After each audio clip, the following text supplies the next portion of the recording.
The next question. Assalamu alaikum. Wa alaikum assalam wa barakatuh.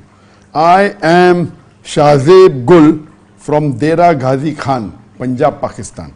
My father has kidney problem. His one kidney has stopped working and also has stones in the other kidney. MashaAllah, he prays his salah regularly and insists to fast.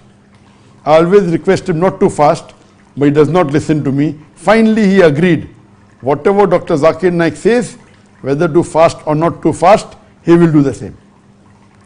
Is it permissible for him to not fast, keeping in view that he has 40% of the kidney working? My father is 55 years old. A similar question has been asked. Assalamu alaikum. Wa alaikum assalam wa barakatuh. Shehnaz Khan from Bradford, UK. I am a homemaker. My mother is 65 years old and has severe diabetes. She, mashallah, prays 5 times a day. Even after asking her not to fast, she insists on fasting the complete month of Ramadan. My mother is a fan of yours. Please could you advise her that it is not fard for her to fast as she is not healthy and it is better she does not fast. So there are 2 questions which are similar. The first question is from brother from Pakistan saying that his father has kidney problem, his one kidney failed, the second kidney has got stones, and he insists on fasting. And the other question is from Bradford. One of the sisters asked that the mother is 65 years old, she has severe diabetes and she insists on fasting. What can you please explain to her? But naturally there are some rules and conditions for fasting. For a person to fast, he should be a Muslim, number 1, should be an adult, should be sane, should be healthy, and if it's a woman, should not be menstruating, should not have prenatal or postnatal. So these few conditions are required. So one of the conditions is that if the person is not healthy, it is not fard for him to fast. So the requirement of the fasting I've told should be Muslim, should be adult, if woman should not be menstruating or fasting, should be sane. But there are certain exemptions given for fasting. For example, a person is traveling. It's mentioned in the Quran, in Surah Baqarah chapter 2, verse number 185, 185, 6, 187, 188, that if you are traveling, then you need not fast in Ramadan, you can fast later on. Similarly, if you are sick and you cannot do, then you can avoid fasting and fast later on when you get healthy. So as far as the ruling of people who are sick is concerned, if you are sick and you cannot fast, you are allowed to miss the fast which is fard during the month of Ramadan and fast later on when you are healthy. But if you have a health condition which is chronic and it will not at all improve, whether it be chronic kidney disease known as CKD, or maybe severe diabetes mellitus, or maybe terminal illness. So in this case you need not fast and there can be fidya given. You can feed hungry people. For the full month of Ramadan you can feed 30 people who are poor and that will compensate for that. Regarding the question asked here, that his father is suffering from a chronic kidney disease, one disease has failed, one of the kidney has failed, has a chronic kidney disease, CKD, and he prays 5 times a day, mashallah, insists on fasting even though his son doesn't want him to. And on the other side you have in UK a sister whose mother is 65 years old, has severe diabetes, and she too insists on fasting. Can I advise her that it's not required for him to fast? The general ruling in both these cases, because the kidney has failed, it means CKD, chronic kidney disease, and severe diabetes, the ruling is that they need not fast. They don't have to fast and Allah will not question them, and they can feed 30 people for the complete month of Ramadan. But there are some people who, even though they are sick, they may have a higher level of taqwa and they want to fast. Like in traveling. Today traveling is very easy. So though Allah has given the permission that you need not fast during traveling, it's not a fard not to fast. So when I travel, always the month of Ramadan easy. The whole atmosphere is there. Whether I'm traveling or not, the traveling is so easy. You're traveling in the plane, no problem, or in the train, Unlike the earlier times where you used to travel on a camel in the hot sun, difficult to fast. Here everything is so easy. In fact, if you tell me not to fast and fast late, it will be difficult for me. Fasting in the month of Ramadan is easy, everyone is fasting. If you tell me not to fast and fast on the other, it is more difficult. So even if you're traveling, whether in a plane or whether in a car or whether in a bus, it's not compulsory you should not fast. But the rukhsa is given. The permission is given even today. Even if the travel is comfortable and you say you don't want to fast, you are permitted not to fast, but you have to compensate for the fast when the conditions are better. When you're not traveling, that is compulsory. So similarly, if people who are sick, depends upon the sickness. The ruling is that the sickness is very mild and then it doesn't disturb your fast, then you should fast. There's no rukhsa for that. But it's a severe illness where it's difficult to fast, then you should not fast. But yet, some people have taqwa and they are strong and they yet want to fast. So what is the solution for that? So there was a survey done. As far as medical is concerned, if you have a mild diabetes, where you're only on a low level of tablets, then you have to fast. It is not sufficient excuse for you not to fast.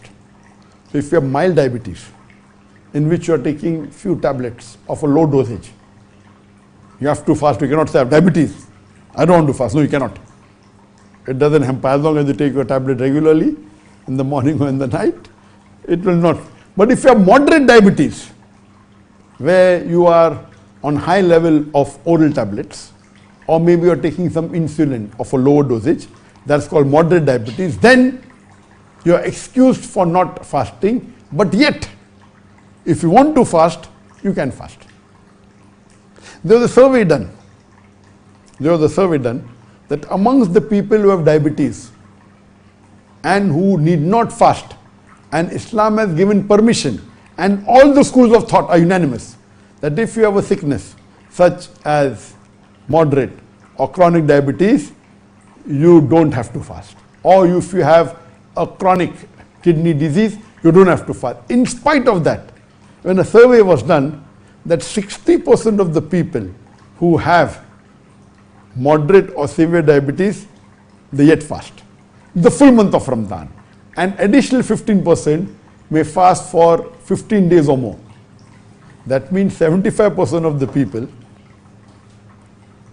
who have moderate or severe diabetes, though Islam has given them permission not to fast, yet they fast. Whether good or bad, we'll come to it later on. Yet they fast 60% the full month of Ramadan, 15% 15 days and more. So 75% of the people fast for more than half the month of Ramadan, and 60% fast for the full month of Ramadan. Though they have been told not to fast, this shows the passion of the Muslims, the taqwa of the Muslims. So is it right that they fast or not is the question. If you have the capability of fasting and see to it that it is not dangerous for your life. Now that is a very subjective term. If it's not dangerous for your life, it is not detrimental for your life, even though there is rukhsa in Islam that you need not fast and yet you want to fast, can you do it or not? So general ruling, me as a medical doctor, that if you have mild diabetes and if you are on very low dosage of, maybe glucosamine tablet, I feel fasting, you should fast. You don't have excuse not to fast. But if you are on moderate diabetes, talking about diabetes 2, there are two types of diabetes mellitus 1 and diabetes mellitus 2. I'm talking about diabetes mellitus 2, which is mild, or if you are pre-diabetic, that's not an excuse for you not to fast. But if you have moderate diabetes, where you are on high dosage of oral tablets, or if you are taking insulin of a small quantity, then you can fast if you want to fast. You have been given the rukhsa not to fast.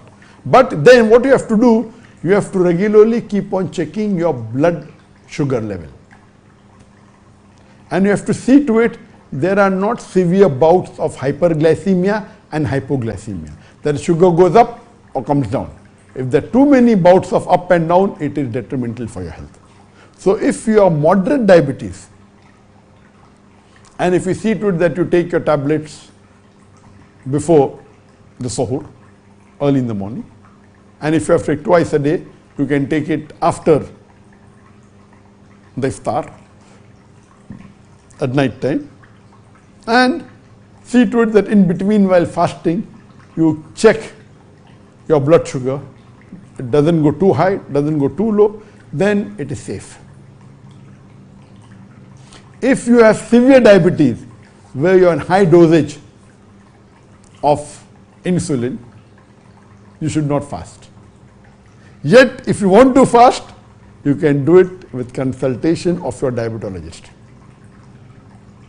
So if there are specialists in diabetes, he will check everything, and if you insist, I want to see to it that you consult a diabetologist. Generally the answer is no, you should not fast. It is not Islamically correct. If your life is in danger, you have to fast, it is incorrect. But if you have an expert in diabetes, and if he comes and he tells you that, okay, fine, I'll monitor it and this and that. So the general ruling is that you need not have to fast. Islam has given you the rukhsa. But it is know that I have taqwa, I want to fast. And I know very well that a normal human being, an adult human being, requires 7 to 8 hours of sleep. I'm a medical doctor. Average sleep required for a human being is 8 hours a day. If you sleep 7 hours, acceptable. If you sleep up to 9 hours, acceptable. Anything above 9 hours is excessive sleep. Anything below 7 hours is less sleep. And medical science tells us today that if you sleep less than 6 hours, then 0.01% of the people can function normally. Means if you sleep less than 6 hours, or if you sleep for 6 hours or less, or 6 hours, not less, 7 to 9 hours is normal. If you sleep for 6 hours, then 0.01% means 1 in 10,000 people can function normally. Now I am a medical doctor, I know this, and I've said this several times before. I on average sleep 3 to 3 hours a day on average. Sometimes 2 hours, sometimes 3 hours, sometimes 3.5 hours, sometimes 4.5 hours. On average, I sleep about 3 to 3.5 hours a day. And this I'm doing since several years. I used to sleep in the medical college maybe for about 4 to 5 hours. And got involved in the field of dawah, it became less. It became 3 hours and then became 3.5 hours. And I came to Malaysia for the first 1 or 2 years, maybe I slept for 1 hour more, but again I went back. On average, I've been sleeping 3 to 3.5 hours on average for the last many decades. Maybe for the last 30 years. Medically, it's abnormal. If you ask me, how many people in the world can sleep for 3 and 3.5 hours and function normally? The answer would be maybe 1 in 10 million, 0.0001%. Or if you say 1 in 10, I'm just saying a figure which is safe. It can be more. 1 in 10 million means there are 8 billion people alive. Correct? 1 in 10 million means there will hardly be about 800 people. 800 people, if I say 1 in 10 million, means there are 8 billion people, we'll have 8,000 million. So if 1 in 10 million means there will be 800 people in the world, who can do it? It may be 1 in 20 million, with the 4, I don't know, but surely the number is small. And I'm aware that most of the celebrities, whether they do good or bad, it may be Islamic or un-Islamic, they sleep less. Not all, but most of the celebrities who are maybe a very famous actor, or maybe a very famous, whatever it is, not all, but there are many who sleep less and Allah has gifted them. So as far as I know, and my wife keeps on telling me, you should sleep more, and she quotes verses of the Quran that saying that, Allah has made night for you to rest.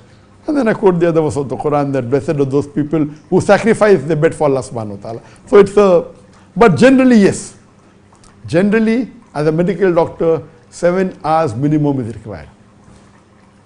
So I tell my son, okay, fine, 7 hours you should. So I don't force him that, why don't you sleep for, I'm sleeping 3 hours, you sleep for 5 hours. I don't tell him that. I'm a doctor, I know that, yes, if he sleeps more than 8, I may say, okay, 7, 8 is also okay. He sleeps for about 6.5 or 7 hours. Average 7 hours he sleeps, sometimes 6.5. I don't force him that I'm sleeping for 3 hours, I'm young, I'm so old, I'm 58 years old, you're only 29 years old, you're half my age, so you should sleep less than me. No. Medically, for an adult, the average sleep required for a human being is 8 hours. It can vary between 7 to 9 hours. Anything below 7 is abnormal, and below 6 is more abnormal. And we know that our beloved Prophet Muhammad, when we read his seerah, even he slept less number of hours. We don't have the exact number in any of the hadith, but when you calculate that he spent sometime half the night, more than 1/3 night, sometime 2/3 night, and you calculate, it will surely be somewhere close to between, there's no calculation done, but would be 3 to 5 hours. It will not be, cannot be more than 5 hours at all. Most probably would be somewhere close to 4 hours, but there is no authentic narration how many hours he slept. But what we know from his practice, and we calculate the summertime and the winter time, and what time the Isha is and the Fajr is, and how which he prayed, etc., we get a rough idea that he might have slept for somewhere close to between 3 to 5 hours, but average maybe somewhere close to 4 hours. So similarly, if you can do it, fine. If you cannot do it, you should not. So this is the guideline that if you are sick and if you're going to cause a problem for you to fast, you should not fast.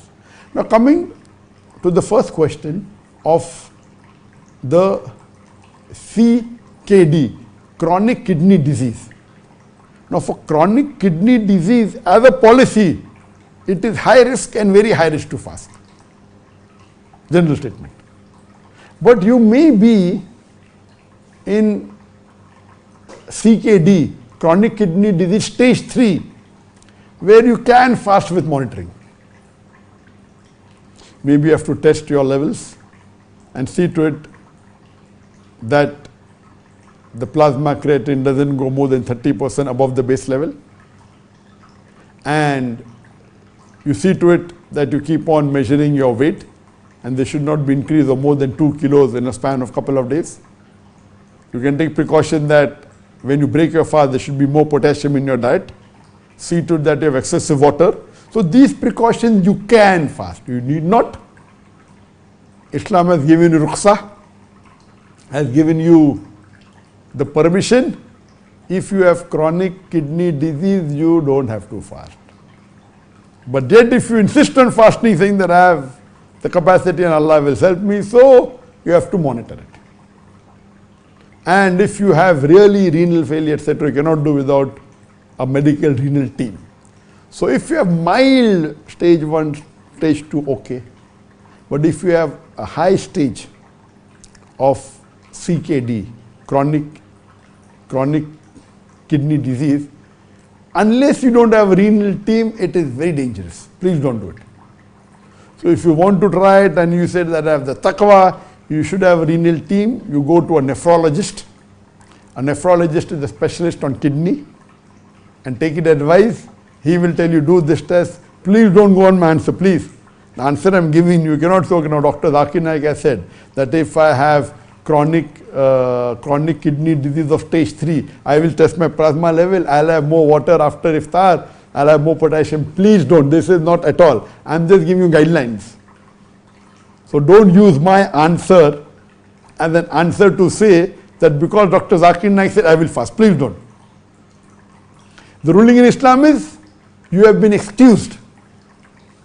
So if you have diabetes of moderate level or severe level, you have been excused. Moderate, if you try, you can try it, moderate level of diabetes, by taking precautions and having a blood test.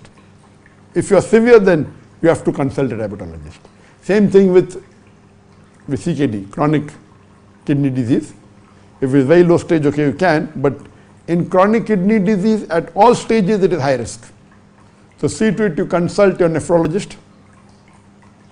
This answer of mine was to tell you that if you have the passion, if you have the taqwa, yet you have to take precautions.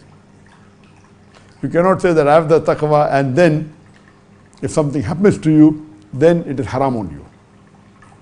You cannot say, I'll jump and Allah will save me. It is suicide. So without taking proper precautions, you say, I will fast, and you insist, I'll not break my fast. It is haram in Islam. If you know your blood sugar is going up and down, you have to break it. Oh, no. Another 2 hours are there. I've got strength. If you're having severe diabetes, then the blood sugar starts going up and down. Hypoglycemia, hyperglycemia. It is fard on you to break your fast. If you don't, it's haram. It will be considered nothing like suicide. It will be suicide. So let me make it very clear. So if you have that passion that no, I'm sick and I want to fast, take your precaution, follow the rules of the Sharia. That have all the team, have the specialist give you advice, keep on checking, something fluctuates, be prepared to break. If you are not prepared to break, then it's haram. Same thing with the kidney. There are people, there are researches done, even on people, those who have got chronic kidney disease. And there are chronic kidney disease researches that they took a group of 70 people who had the disease, who fasted, and 70 didn't have disease, and there's no difference in both of them. Of course, they are at a lower stage.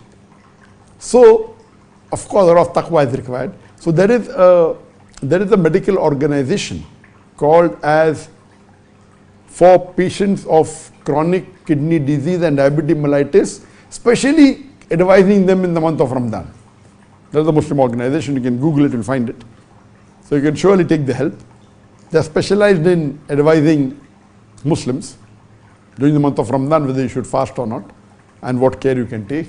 So the general answer is that if you fall in the chronic stage of diabetes or of chronic kidney disease, please don't fast. Yet if you want to, then you can only do it with the advice of a specialist, as the Quran says in Surah Nahl chapter 16 verse 43 and Surah Anbiya chapter 21 verse number 7, Fasalu ahle zikri in kuntum la ta'lamun. If you don't know, ask the person who is a specialist. Without that, please don't go on my answer and say that, oh, I've heard Dr. Zakir Naik saying, he's given me the green signal. No, I'm not giving you a green signal. I'm just telling you that the rules of how you decipher whether it's permitted or not. General ruling is that if you don't fast, you are forgiven. Allah will not hold you responsible. But yet if you want to, take the precautions, and if the specialist give you permission, you can go ahead. Otherwise don't. Hope that answers the question for both the patient who has a chronic kidney disease as well as the person who has got severe diabetes mellitus. Jazakallah shukr.